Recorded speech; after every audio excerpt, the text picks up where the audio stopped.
Bonjour à tous et bienvenue dans cette nouvelle vidéo de tupeuxlefaire.com. Je m'appelle Coralie Thomas-Château, je suis l'auteur de ce blog et aujourd'hui j'aimerais parler de comment prendre sa place pour créer la vie qui nous correspond.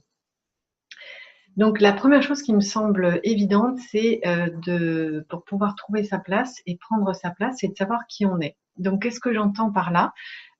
Savoir qui on est, pour moi, ça veut dire découvrir sa vraie nature, comprendre les messages de son âme. Et j'ai fait un petit schéma pour vous expliquer tout ça. Voilà, en fait, je situe la vraie nature et l'âme ici, au cœur de ce schéma, au cœur de l'être, au cœur de nous-mêmes. Et cette vraie nature est en fait ensevelie sous des couches que l'on a tous, représentées par nos croyances limitantes, par exemple, c'est-à-dire tout ce qu'on a reçu au travers de notre éducation, notre entourage familial, social, religieux, culturel. Il y a des croyances là-dedans qui nous empêchent de réaliser qui on est, qui nous empêchent d'être nous-mêmes, et d'autres qui vont nous hisser vers le haut, qui vont nous encourager à nous épanouir, à prendre notre place. Donc ici, en l'occurrence, ce qui nous ensevelit, c'est plutôt les croyances limitantes. Il y a également les interprétations erronées que l'on a faites de nos expériences. Par exemple, si j'ai échoué à réussir mon examen de permis de conduire, je peux en conclure que je suis nulle et que je suis incapable ou bonne à rien. Donc ça, on fait également tous des interprétations depuis notre enfance qui sont erronées par manque de recul, par manque de connaissances. Et ces interprétations, elles deviennent des croyances qui nous limitent également et qu'on traîne jusqu'à ce qu'on en prenne conscience et qu'on les dépasse.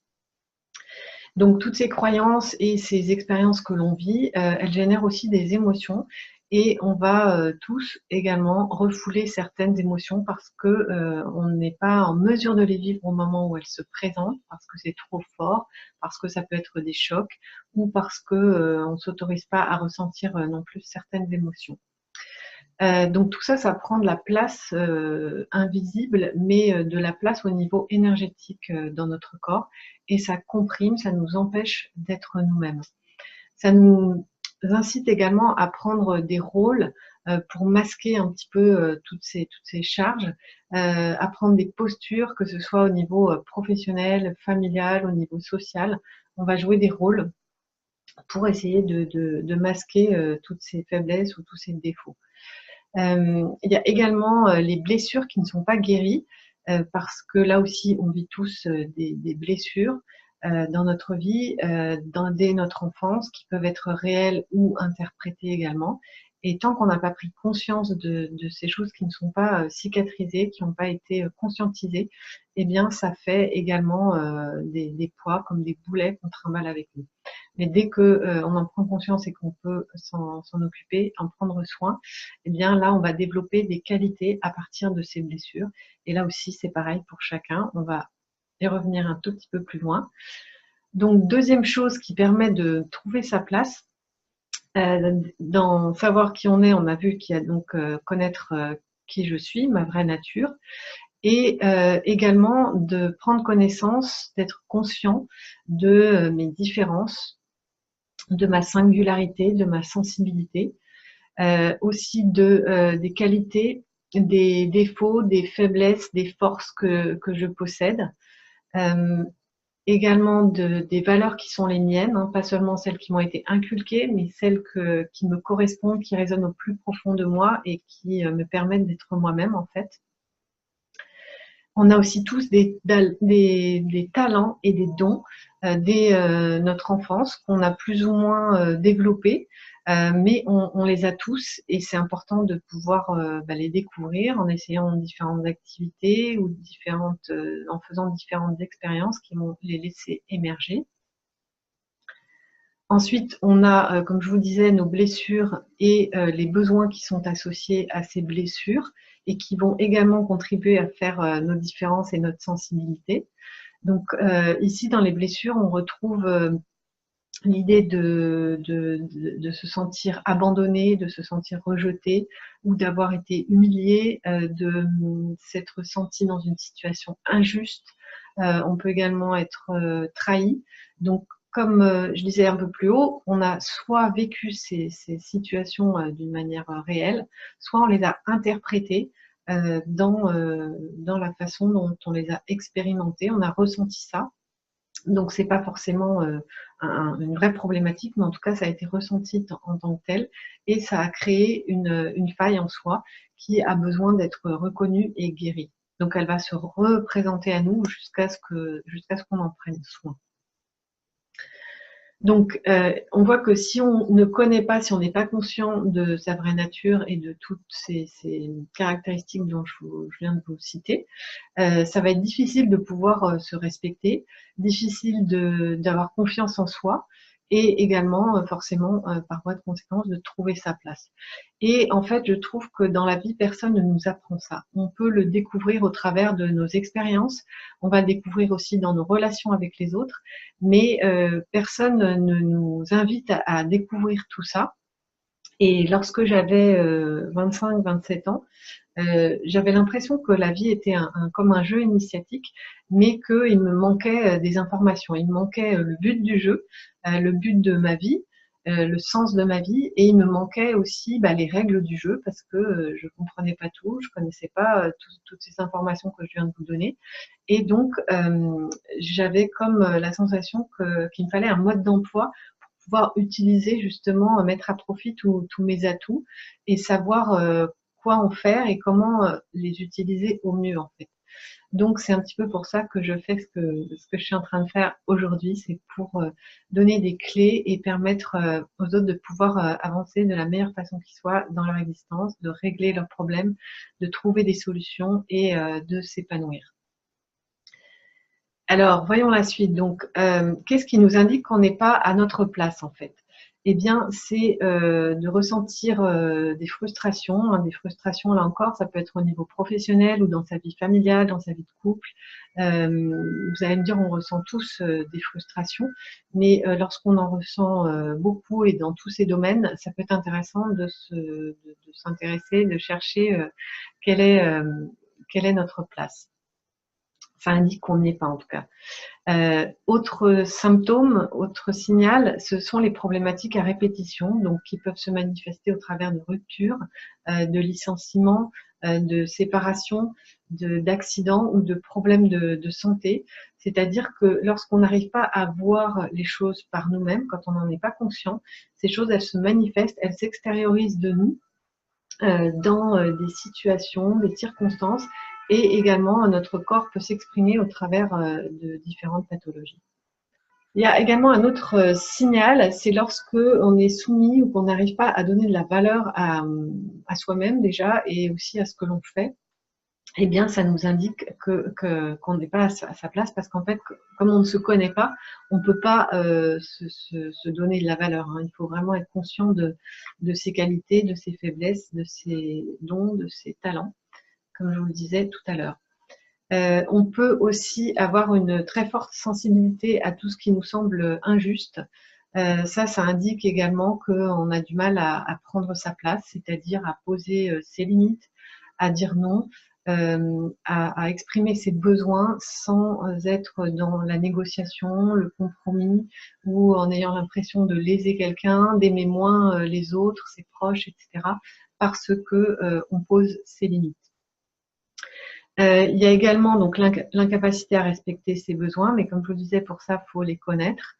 Il y a le sentiment d'être envahi et débordé par notre emploi du temps, notre vie, les choix que l'on fait, par notre famille, par notre milieu professionnel, nos supérieurs hiérarchiques, etc. Donc là encore, difficulté à poser ses limites, à dire non et à se respecter. Et il y a également la colère, donc on peut avoir un tempérament colérique qu'on a développé parce qu'on a eu du mal dès le départ de sa vie à trouver sa place, prendre sa place, par exemple au sein de sa fratrie. Et puis, on peut aussi ressentir fréquemment des colères pour diverses raisons, se mettre très souvent en colère. Et ça, c'est le signe aussi qu'on n'arrive pas à faire respecter son espace vital, ses besoins et son intégrité. Donc, on va voir ça maintenant, ce que signifie la colère. Donc, la colère, déjà, c'est une émotion vitale. Qu'est-ce que j'entends par vitale ? c'est comme la peur, la tristesse ou la joie. Ce sont les 4 émotions d'où découlent toutes les autres émotions. Il y a plein d'émotions dérivées, la culpabilité, la frustration, etc. Mais ces 4 émotions-là, elles font partie de notre tableau de bord avec 4 clignotants. Il y en a 3 en rouge, c'est la colère, la peur, la tristesse, et un en vert qui est la joie. Et elles nous indiquent si on est en accord ou pas avec notre vraie nature. Donc, on a tous cet équipement en nous, mais le problème, c'est que bien souvent, on n'en est pas conscient non plus, on n'est pas conscient que c'est un outil, donc on ne va pas l'utiliser, on ne va pas prêter attention à nos émotions. Chaque émotion, en fait, elle a un message différent, elle nous indique quelque chose, et le message de la colère, eh bien, c'est de nous dire qu'on n'arrive pas à se respecter et à se faire respecter par les autres parce qu'on ne connaît pas sa place et on ne peut pas la prendre ni donner ses limites. Donc, c'est pas quelque chose qui concerne juste quelques personnes qui ont des problématiques telles ou telles. Ça concerne tout le monde, ce problème de place, puisque on a tous notre existence propre, on a tous une intégrité, on a tous besoin de notre propre énergie vitale, on a besoin de notre espace vital, on a besoin d'intimité, et on a besoin donc de la respecter pour soi-même, et de se sentir aussi reconnu et respecté tel que l'on est dans notre façon d'être par les autres. Et si on n'est pas conscient de tout cela, évidemment, les autres ne vont pas le reconnaître non plus et ils vont nous déborder très rapidement.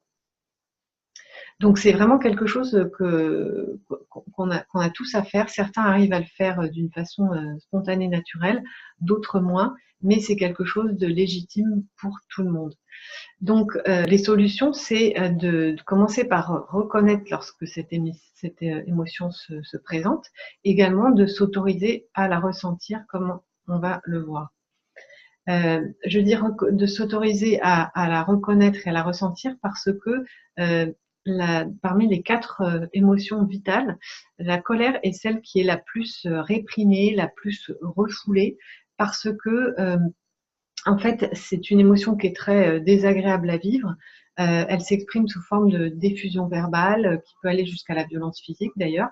Mais même dans le moindre cas, ça va être une tension qui est palpable entre les gens dans une pièce. On sent que la tension est présente au travers de l'expression d'une personne qui est en colère. Donc en fait, ceux qui reçoivent cette colère n'aiment pas la subir, et celui qui la vit n'aime pas non plus la vivre parce que c'est très désagréable. Donc dès notre enfance, on nous apprend à, lorsqu'on est en colère, aller faire notre colère plus loin dans notre chambre, ou alors la refouler parce que c'est pas beau, c'est laid, c'est mauvais. Et forcément, du coup, c'est plus difficile de reconnaître quand elle se présente. Et c'est ce qui explique que ce soit une émotion qui soit vraiment difficile à reconnaître et à exprimer. Donc, on est en général en colère vis-à-vis des autres, et ça nous permet de le voir, d'en prendre conscience, puisqu'on va accuser les autres, on va exprimer notre colère vis-à-vis d'eux. Mais lorsque on est en colère vis-à-vis de soi-même, c'est beaucoup plus difficile à identifier.